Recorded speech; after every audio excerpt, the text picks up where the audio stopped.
बखूबी याद है पापा मम्मी की मेहनत, उनने कितने घंटे रोज के डाले, और हम ये देखते हुए भी हम खुश रहते थे। उसका एकमात्र कारण था कि इन्होंने हमको पहले ही सेट कर दिया था।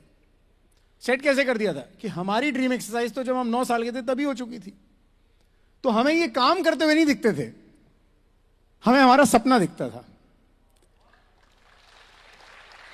तो जब ये काम करते थे तो हमें लगता था हमारा सपना पूरा होगा, और हमारा सपना पूरा होगा हमारी जिंदगी बेहतर होगी।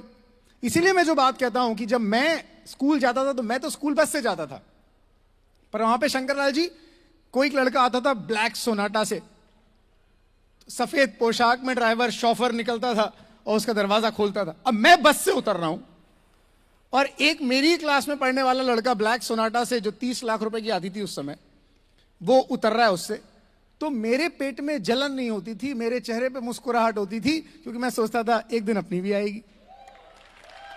और फिर हुआ क्या? फिर वो पौरसा और वो सातत, वो सुनाओ। और हुआ क्या? फिर एक और एग्जाम्पल दे रहा हूं जो रियल एग्जाम्पल है, बिल्कुल भी बनाया हुआ नहीं है।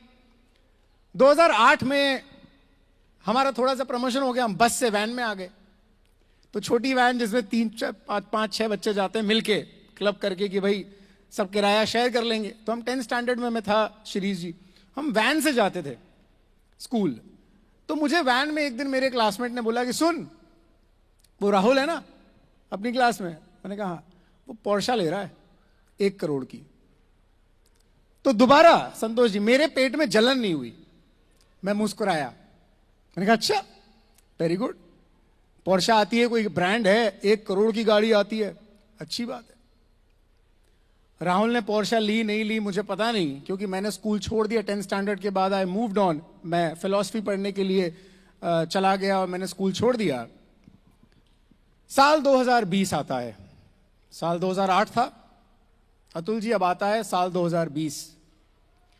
कोविड का टाइम, आना जाना बंद, लोग स्विगी से खाना मंगाते थे। सिद्धार्थ, हमने फोन किया पोर्शा के शोरूम में गुड़गांव में, और यहां पर गुड़गांव के शोरूम पे जब फोन गया तो हमने उससे इंक्वायर किया कि हमको गाड़ी लेनी है, कायन नाम की गाड़ी है, इतने इतने करोड़ की है, सारी चीज फाइनल करी हमने, बात करी, चीज बुक कर दी हमने गाड़ी को, और हमने डिलीवरी डेट डिसाइड नहीं की थी। अगस्त में फोन किया उसको कि भैया गाड़ी बुक कर लो और डिलीवरी डेट बताएंगे। आता है 21 सितंबर, पापा का बर्थडे है। हमने कहा ये दिन बहुत अच्छा है, दीपक सूद जी यहां पर नहीं है, अभी वो विदेश में है। उनका फोन आया कि यार पापा के बर्थडे पे क्यों नहीं डिलीवरी ले लेता है, पापा को बिना बताए। मैंने कहा आइडिया तो अच्छा है।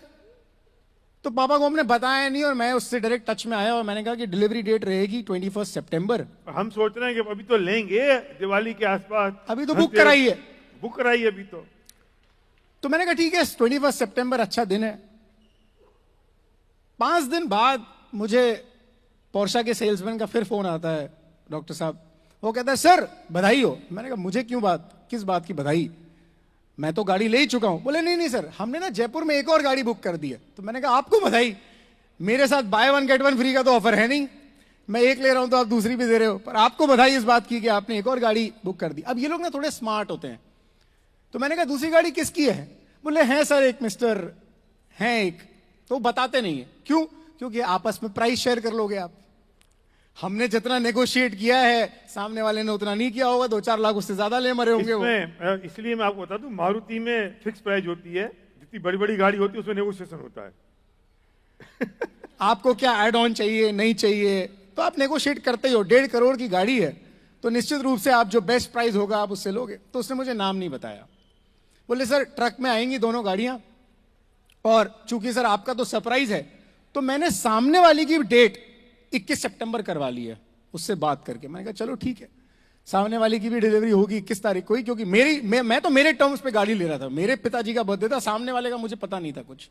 ट्रक में 2 गाड़ी आई, मैंने कहा मेरे यहां पे पहले उतरेगी गाड़ी, वो चला के नहीं लाते, ट्रक से उतारेंगे, मेरे यहां पहले उतरेगी गाड़ी। गाड़ी उतरी, सरप्राइज हुआ। जिन लोगों ने नहीं देखा वो यूट्यूब पे जाके सर्च कीजिएगा, आपको वो पूरा लाइव टेलीकास्ट मिल जाएगा कि घर पर पोर्शा के सेल्स कंसल्टेंट ने नॉक किया और पापा ने दरवाजा खोला और गाड़ी की चाबी उनके हाथ पे रख दी, और वो पोर्शा थी। जब सेलिब्रेशन वगैरह सब हो गया, सब कुछ हो गया, तो मैंने उससे पूछा, मैंने कहा भाई ट्रक में दूसरी गाड़ी किसकी, अब तो बता दे, अब तो आ गई। बोले सर वो एक मिस्टर राहुल की है। मैंने कहा कौन राहुल? तो उसने मुझे पूरा नाम बताया जो मैं यहां पर नहीं बता रहा हूं अभी।